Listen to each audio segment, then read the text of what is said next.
Hello, hello, hello. Welcome back to a Fresh Stories Simple Tips to Support Yourself series, which we love chatting with our wonderful experts all about how to support yourself in this wild, wild world that we live in. And today we have one of our longtime experts here to talk about something that is very near and dear to my heart. And whatever life transition you're going through is something that you really need to bring into the fold. So I'm going to have Jo-Anne introduce herself and then we'll jump in. Jo-Anne, who are you? What do you do? Hello, Olivia. Thanks so much for having me. I am Jo-Anne Suriel. I am the energetic well, and I am an energy healer.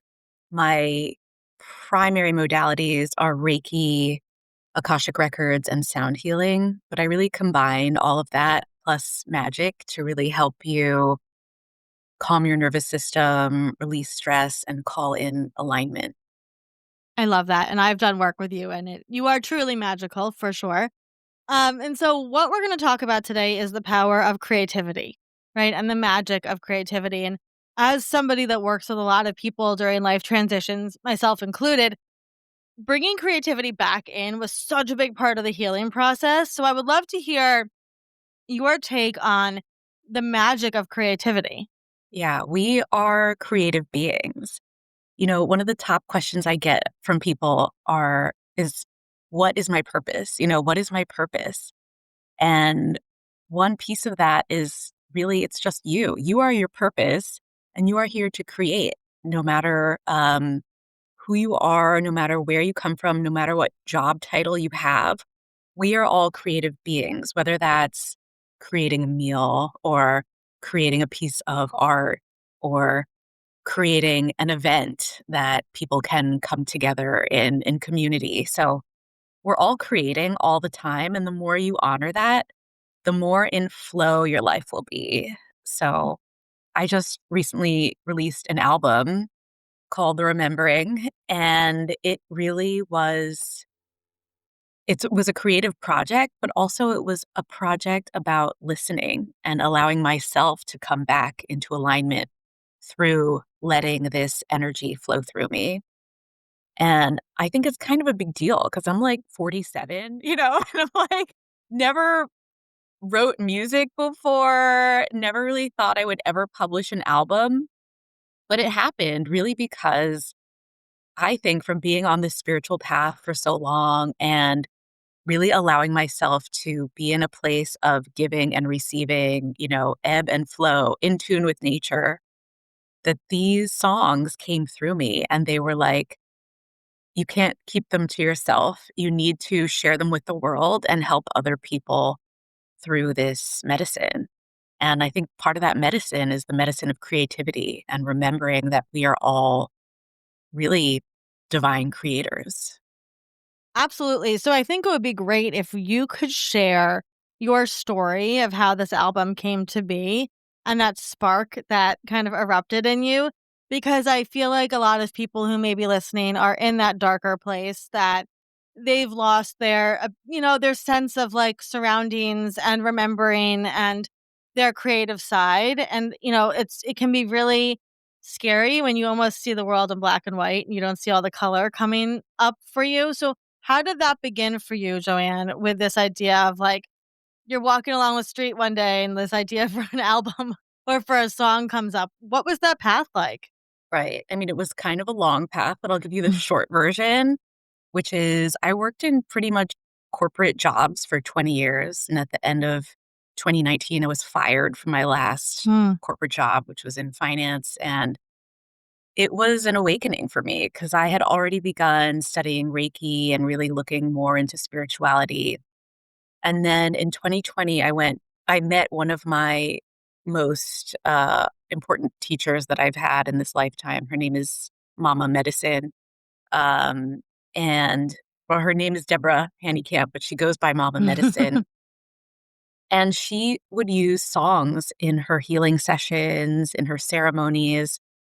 And I was so just blown away by the power of these songs.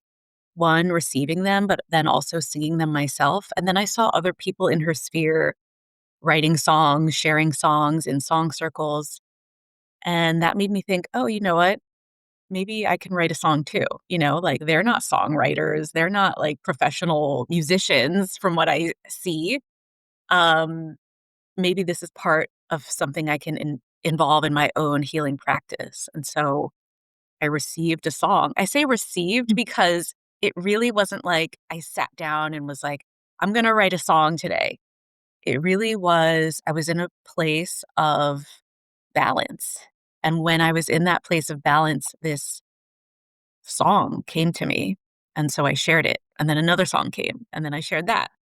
And then people started reaching out to me saying how these songs have helped them feel grounded, feel more calm, feel even one person said it helped her like basically stop a panic attack from becoming Wow. full on. So then I thought, I should probably record this and share it with people because it is like a medicine. It It's is, meant to be yeah. shared. Well, especially the power of song, right? It's a vibration, and you work a lot with vibrations and sound bowls and sound healing, right? So, um, I love that story, and I love that I love the word received because I have the same journey with writing. Like, for me, I often will get lines of something that will come always in the middle of the night, and then I have no idea how to write it down, and I think I'll remember it, and I don't. And so, sometimes people will say the same thing to me, like, "Wow, where did you get this, write it this line from?" And I'm like, it just came to me, right? It just came to me. So I think that, like, I love that you said you were in alignment though, right? It was this, like, you were deeply balanced and then the flow could come to you. Yeah. Hmm. So for people listening, Joanne, and they're not in the balance and they're not in alignment, what are some steps they can take just in their daily life to start achieving that balance to get back to their creative side? Yeah, I think the number one thing is to be in the present moment. And that's probably one of the hardest things actually to do because we are so inundated with attention candy, like all of these things that are around for us to be distracted by. But when we come into presence, we can really receive. It doesn't matter like if you think you're intuitive at all or if you've never had any kind of spiritual experience or creative, you think, experience, you can still come into the present moment. And when you come into the present moment, it doesn't really it doesn't really matter what you did like a second before. It's just the now. And in the now, you can receive anything, literally anything. So I think for anyone listening to this who's like, I'm not a creative person. This isn't for me. Yeah, One, you are a creative person. And two, if you pause, take a minute to be present, how do you become present? You can just turn everything off. Turn off your phone, close your computer, whatever it is, just turn it off, sit and pay attention to your breath. And that will take you into the present moment. And if you do that even for 1 minute, that can change your life. that sounds very daunting, Joanne. So I'm going to say for people that are scared by what Joanne just said, Joanne offers virtual sessions as well. Can you tell us a little bit about the work you do with your clients, Joanne? So I see clients one on one. I have a modality called energetic well readings, and it's basically an Akashic Records reading where we look at your soul's history to see whatever is coming up in your life right now, any repeated patterns, and receive practical advice on how to navigate whatever you're going through. And then we seal that with a Reiki and sound healing ceremony. And I also do one on one just Reiki sessions. I also teach Reiki.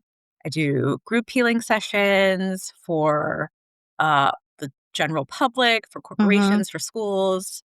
And yeah, I'm just excited to be in service to New York City and Mhm. to people throughout the globe. Absolutely. I was going to say if you're in the New York City area, please go check out Joanne is always doing some event that you can attend. And if you're not, she also does Reiki over Zoom and all the good stuff.